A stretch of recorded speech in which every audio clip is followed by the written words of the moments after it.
Tudo bem, meus irmãos? Graça e paz. Nós ainda estamos aí vivendo esse momento de quarentena, né? Mas infelizmente, mas isso não vai nos impedir de estarmos aqui estudando a Bíblia, estudando a palavra de Deus. Então nós estamos aqui iniciando mais uma etapa, mais uma fase da nossa escola bíblica. E como os irmãos já devem ter recebido aí a revista virtual, nós vamos mergulhar na vida de um personagem de muita relevância para a tradição cristã. Um personagem de muita relevância para nós cristãos. Eu estou falando do grande apóstolo Paulo de Tarso, né? Então as nossas lições ao longo desse trimestre, elas trabalharão a vida desse personagem. Quem foi, o que escreveu, para quem escreveu, qual foi a sua missão de vida, da onde ele veio, a relevância da sua missão. Então tudo isso os irmãos vão aprender ao longo desse trimestre. Então fica conosco, né? Nos acompanhe ao longo dessas lições. E a relevância desse personagem, né, desse homem chamado Paulo, ela é vista logo de cara quando a gente abre, quando nós cristãos abrimos o que nós chamamos de Escritura, a nossa Bíblia. Quando eu abro aqui a minha Bíblia no Novo Testamento ou Segundo Testamento, alguns trabalham com essa nomenclatura, né? Primeiro e Segundo Testamento, nós temos o costume de trabalhar como Antigo e Novo Testamento. Dos 27 livros que estão inseridos nesse testamento, a tradição cristã vai dizer que 13 são de autoria desse grande apóstolo Paulo. Ou seja, nós estamos falando aqui de um personagem de muito peso para o cristianismo, né? Paulo, quase que sozinho, ele espalha a mensagem do Evangelho para muitas regiões. Ele quase que sozinho, ele foi um desbravador, né? Então, um fundador de igrejas. Então, Paulo realmente é um personagem que encanta muitos estudiosos, encanta quem gosta de estudar a Bíblia.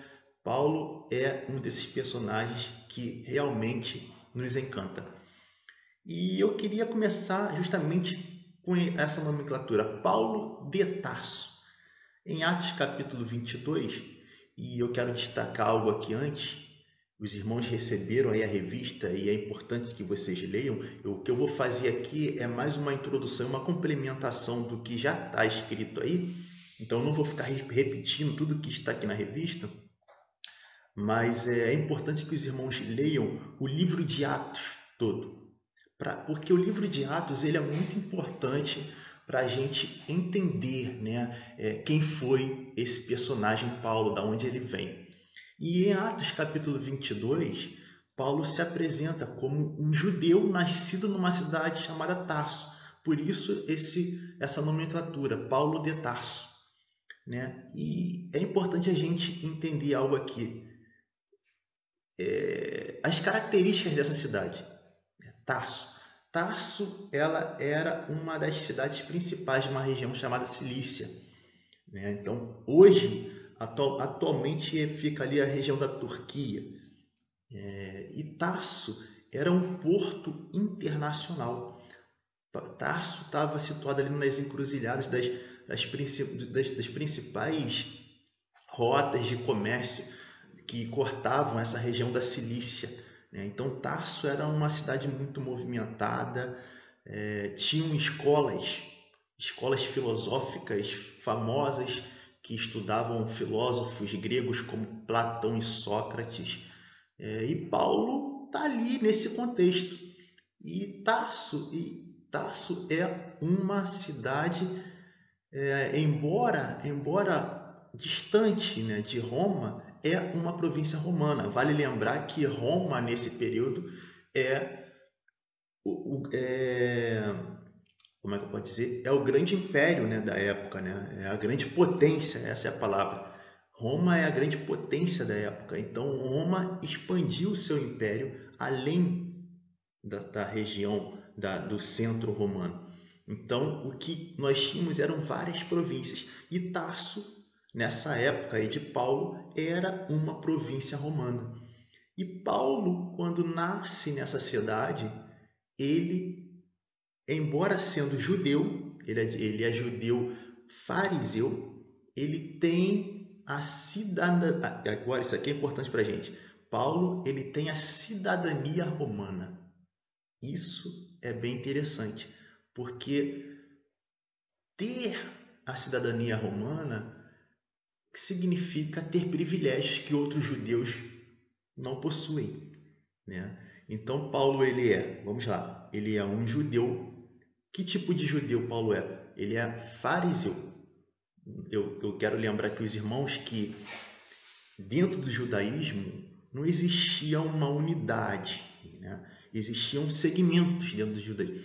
Eu gosto de explicar isso comparando a gente hoje. Por exemplo, nós evangélicos, nós temos as nossas denominações.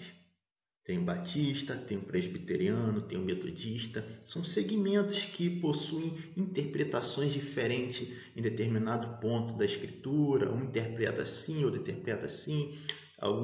Às vezes um conjunto de doutrinas um pouquinho diferente. No judaísmo acontecia a mesma coisa. Então tinham ali os essênios, tinham os saduceus, tinham os fariseus. E Paulo, ele está inserido dentro desse grupo aí chamado fariseu, ou seja, Paulo ele é um religioso, né? E Paulo é um religioso radical, ele é um judeu radical, por isso que a princípio ele é um perseguidor do cristianismo.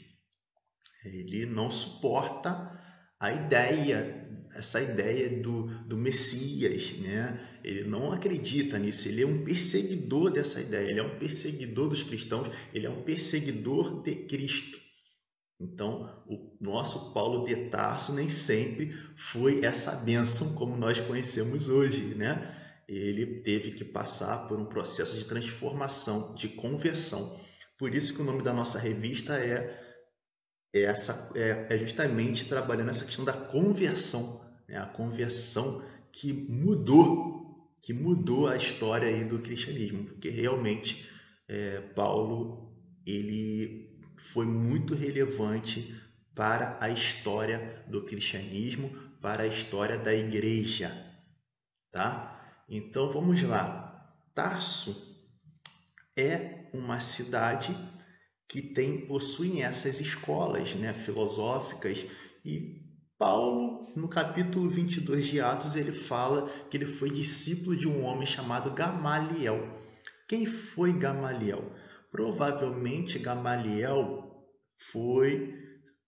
tá na linhagem aí de um dos netos de Hillel, que é um dos representantes de uma famosa escola filosófica farisaica liberal, né? Então, ou seja, uma das características dessa escola era justamente ter esse contato forte com a filosofia grega. Então, olha só, olha a formação desse homem. Paulo, ele primeiro, cidadão romano, porque ele nasce dentro de uma província romana, então ele ganha essa cidadania romana. Nem todos ganhavam, mas Paulo ganhou essa cidadania romana. Ele é judeu, conhecedor então da cultura judaica, ele conhece tudo da religião judaica, né? Ele é um religioso fervoroso. E terceiro, ele é conhecedor da filosofia grega, faz parte da formação dele. Então ele conhece Platão, ele conhece Sócrates. Nós estamos falando de um personagem extremamente culto, né? Paulo é um homem culto. E isso fica muito claro para a gente em Atos, né? Quando ele está diante dos governantes. Um dos governantes acusa ele de estar louco devido às muitas letras. Ele é um cara que é culto, né? Paulo é muito culto. Então nós temos uma mente brilhante, né? Trabalhando contra o cristianismo. Uma mente brilhante perseguindo o cristianismo. Mas Paulo se converte. E essa mente brilhante que antes trabalhava contra os cristãos, agora trabalha em favor deles. Então, Paulo, aquele que perseguia, aquele que esteve presente ali na morte de Estevão, né? Agora está do outro lado. Agora se vê um propagador da mensagem de Cristo. E ele passa de perseguidor para perseguido. Olha só que interessante. O grande apóstolo Paulo, antes perseguidor, agora é um perseguido, propagador dessa mensagem de Cristo. Então, essas características eu fiz questão de ressaltar, porque essas características fizeram de Paulo um cidadão do mundo, né? Fizeram de Paulo um cidadão do mundo. Ele conhecia o direito romano como ninguém, então ele usou isso nas suas defesas. Eu estou falando aqui para os irmãos lerem o livro de Atos, porque o livro de Atos mostra tudo isso que eu estou falando para os irmãos, né? Mostra como Paulo usa o conhecimento dele do direito romano nas suas defesas. Ele usa o seu conhecimento religioso, né? Ele usa a sua filosofia o tempo todo. Então, Paulo é um cara culto e isso faz com que ele tenha acesso a algumas coisas, ele tem alguns privilégios. Em Atos 25, por exemplo, quando ele está lá, ele faz, ele faz direito, né? Ele reivindica, né, o direito dele de cidadão romano, de não ser processado perante o Sinédrio e tal. Está lá em Atos 25. Então leiam o livro de Atos para vocês entenderem mais sobre a vida desse grande apóstolo Paulo. Mas o que vale a gente ressaltar aqui, né? O que é importante a gente ressaltar aqui de lição para a gente? Primeiro, esse grande gênio que antes era perseguidor e agora trabalha em prol do avanço do reino, ele quebra um paradigma, de exclusividade de Deus que existia dentro do judaísmo. Ele quebra aquele paradigma que Deus pertence somente a um grupo e ele estende esse cristianismo, né? Não, calma aí, ó. O evangelho, a graça é para todos, né? Então ele leva para os gentios, leva para o grego. Então Paulo é esse camarada que entende que evangelho, que a mensagem é para todos. E assim como Paulo, nós precisamos hoje ter isso em mente, né? Nós carregamos essa mensagem essa que chegou até nós devido ao esforço desse grande apóstolo, né? Então vale a gente ressaltar isso. Muitos vão dizer que Paulo foi essencial para que a mensagem de Cristo tivesse chegado até nós, as sistematizações que ele criou, as doutrinas que ele criou foram coisas necessárias, doutrinas necessárias para que o evangelho tivesse sobrevivido diante da cultura da época. Então, hoje, nós, como detentores dessa mensagem, nós também temos que entender, da mesma forma que o apóstolo Paulo entendeu, que essa mensagem ela é para todos. Nós não podemos ser exclusivistas, né? Deus não é exclusivo, não é algo exclusivo nosso. Nós não podemos guardar essa mensagem para a gente. Nós temos que compartilhar essa mensagem. Então, Paulo é esse camarada que ele tem prazer em compartilhar. Ele tem um encontro com Cristo ressurreto ali na estrada de Damasco, né? Os irmãos vão ler aí na lição. E depois que ele tem esse encontro com Cristo, ele quer compartilhar isso com as pessoas. Então, nós temos que aprender a ter esse coração missionário, assim como Paulo tinha. Essa é uma das grandes lições que nós aprendemos aqui com o apóstolo Paulo. E a outra grande lição que eu quero destacar aqui hoje, né, nessa lição introdutória, é que nós não podemos limitar o poder transformador do nosso Deus. Meus irmãos, Paulo era um assassino. Paulo era considerado um monstro, um perseguidor de cristãos. E mesmo assim, teve sua vida transformada. Muitas das vezes a gente acha que determinada pessoa não tem jeito, né? Determinada pessoa é ruim demais, né? Essa pessoa nunca vai ser transformada. Erradamente. Paulo é um grande exemplo que não existe limite para o poder transformador do nosso Deus. Então, essas duas lições hoje precisam ficar claras na sua mente e no seu coração. Primeiro, você tem uma mensagem, né, que chegou até você. E você precisa ter esse mesmo espírito do apóstolo Paulo de compartilhar essa mensagem. E com todos, não faça acepção. Até para aquele que você julga muito ruim, aquele ser humano ruim, aquele seu inimigo. Paulo era um desses. Paulo era um inimigo da cruz, né? Mas teve sua vida transformada. A Bíblia está ensinando para mim e para você que não existe limitação para o poder transformador do nosso Deus. Então, eu queria terminar aqui justamente destacando essas duas lições. E quero fazer o convite para você continuar com essas lições, tá? Leiam as lições, leia o livro de Atos. Leia o livro de Atos. É muito importante que você leia todo o livro de Atos para você entender mais sobre a vida desse grande personagem. Eu espero que vocês tenham gostado dessa introdução, tá? Eu espero que eu tenha despertado aí dentro de você o desejo de estudar essas lições, de aprender mais sobre a vida de Paulo. Foi só uma introdução mesmo, porque a lição será aprofundada pelos próximos professores nos próximos domingos, tá bom? Então, eu desejo que Deus abençoe o seu lar. Façam as leituras dentro do livro de Atos, tá? Leiam as lições e nos acompanhem, tá ok? Que Deus abençoe sua vida, esteja te guardando nesse momento difícil que nós estamos vivendo, tá? De todo mal. E é isso. Estamos despedidos e fiquem aí, domingo que vem tem mais.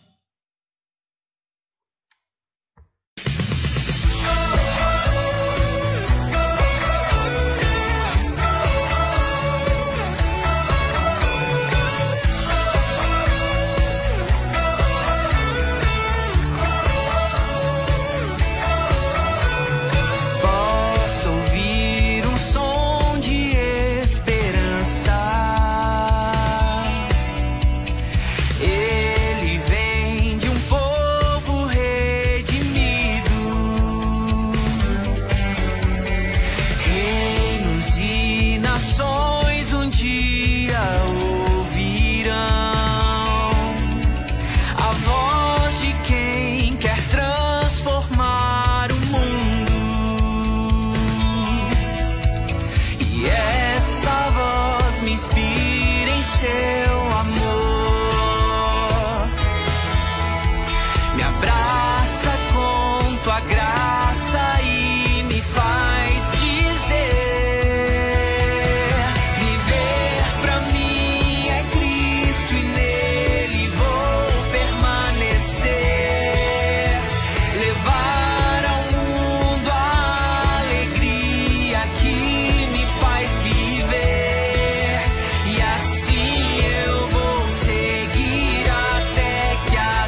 faz viver, e assim eu vou seguir até que a terra se alegre em ti, Jesus, se alegre em ti.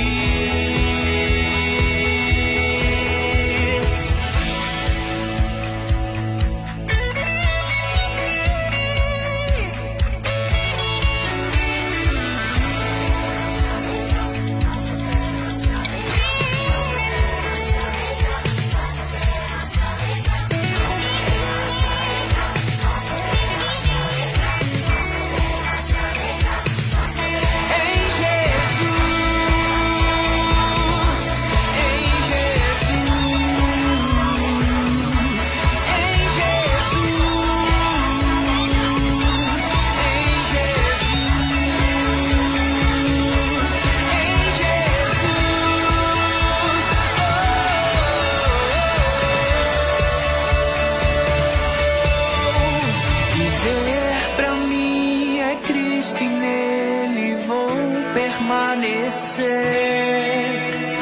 Levar